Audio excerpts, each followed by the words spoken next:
हाँ? क्या अरे ये गोली मारा हाँ बेचारा, बाकी कोई एजा के आदमी कोई नहीं हल्ला करा। कोई साथ नहीं दिया। कोई साथ नहीं दिया, बहुत भीड़ ये था। हकीकत है लोगों की। बेचारा एजा से उठ के गए, हुआ पड़ी, हाँ। कहा हमको गोली मार दिया भैया, अब हम नहीं बचेंगे। बाकी कोई नहीं उठाया एजा। आप कहाँ से देख रहे थे? हम देखे आगे से देख रहा, बाइक से एकदम भागल जा रहा है, वो हाथ में क्या आदमी था? 2 आदमी। आप बाइक से कट्टा हाथ में लेके जा रहा था? आया कोई पुलिस वाला था वहाँ उस समय शाम में गश्ती पे? उस घड़ी कोई पुलिस में नहीं था। शाम कितना बज रहा था? 7:30 8:30 बजे के बीच में मारा है। 8 से 8:30 के बीच में। 8 बज रहा, 8:30 बज रहा था, समझिए। बताइए, इनकी यहाँ पे सुरेंद्र जी है, उनकी ये है पत्नी? आप है सुरेंद्र जी की पत्नी? आपके देवर मार दिए? हाँ, वही मारा है। क्या चीज का प्रॉब्लम था? क्या जगह जमीन के चलते, जगह जमीन के चलते। जगह जमीन? हाँ, वही घर के चलते मारा है। घरे के चलते? हाँ, कह रहा था कि पैसा ले लो या तो चल जाओ। तो हम लोग कहेंगे नहीं, ये कंदानी चीज है, रोड पर के जगह तो हम तो ले, हमको ले। कि नहीं, वो कोर्ट में लिया के बगल के कोई महतो है, वो लिया गया कि चल कोर्ट से बंटवारा करे। जू सर करके टीवी वाला मंटू है, वो लिख के दिया है इनको वजी पर कि हम पैसा पा लिए। हमार चीज आप पैसा पा लिए, कैसे पा लिए? और मंटू है वो नाम के है, सब यही मिल के करवाया है, हमको गलत कम है, वही चलते मरवा दिया। बोलिएगा सरकार से?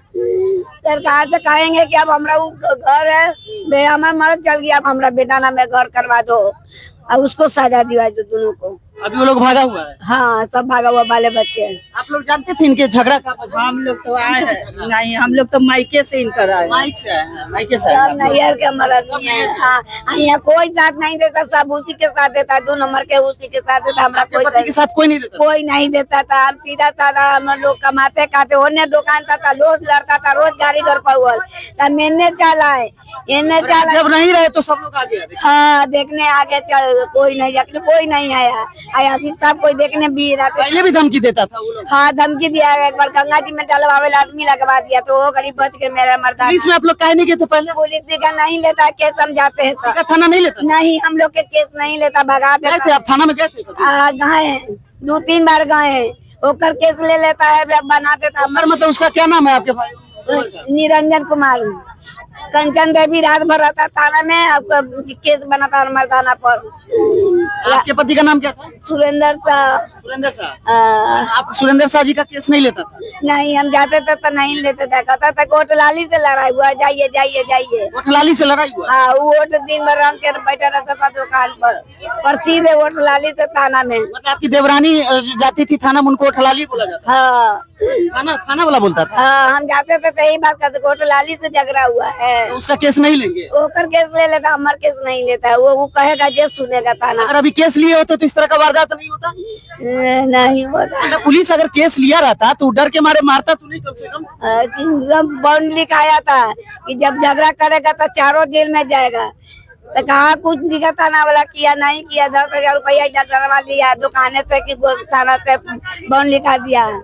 देखिए, इनकी पत्नी से बात कर रहे थे, इनका बड़ा चौंकाने वाला खुलासा है। खुलासा ये है कि दिग्गा थाना में जब इनकी पत्नी सुरेंद्र शाह की पत्नी जब भी जाती थी कि मेरे पति पे आरोप लग सकता है, हत्या हो सकता है या कुछ भी अनहोनी हो सकता है, तो दिग्गा थाना कहता था होटलाली से क्या आपको झगड़ा हुआ है? और अगर होटलाली यहाँ पे बता दें, होटलाली दिग्गा थाना कहती थी इनके देवरानी को, जो देवर मार के गया है उनकी बीवी को कहती थी कि उसका अगर केस हुआ है, होटलाली का केस अगर लेके आई हो तो केस हम नहीं लिखेंगे। और अगर दिग्गा थाना केस लिख के उस व्यक्ति के खिलाफ अगर केस दर्ज करती और जांच करती तो आज इनके पति सुरेंद्र शाह जिंदा होते और हमारे बीच होते। तो ये थाना और पुलिस प्रशासन पे बड़ा आरोप लगा रही है। यहाँ पे तमाम लोग हैं, मीडिया कवरेज हो रहा है। ये मजमा दोस्तों 5-6 दिन चलेगा। सवाल ये होता है कि ये हत्याएं कब रुकेगी बिहार में, और सरकार के दावे और पुलिस के दावे कितने खोखले और नकारा हैं। इस जगह पे आके मुझे लगता है इसमें से कोई भी व्यक्ति कभी भी किसी के गोली का शिकार हो सकता है। आज ये लोग खड़े हैं, इनके भी झगड़े होंगे, सबके घर में झगड़े होते हैं, कोई भी व्यक्ति कभी भी शिकार हो सकता है। और सरकार इसी तरीके से सिर्फ एक बार बयानबाजी करेगी कि आपको न्याय मिलेगा। भरत तिवारी की तरह इनकी भी पत्नी और इनकी माँ भी और इनकी बेटी भी यहीं पे बैठी रहेगी और न्याय सालों साल चलता रहेगा। बाद बाकी मेरा काम था कि दीघा 95 गेट के पास, 95 नंबर गेट के पास आके आपको खबर दिखाए, सो मैंने दिखा दिया। वीडियो खबर के माध्यम से आप बताइए आगे जो भी अपडेट होगा मैं बताऊंगा। थोड़ी देर के बाद सुरेंद्र शाह का जो डेड बॉडी है यहाँ आएगा।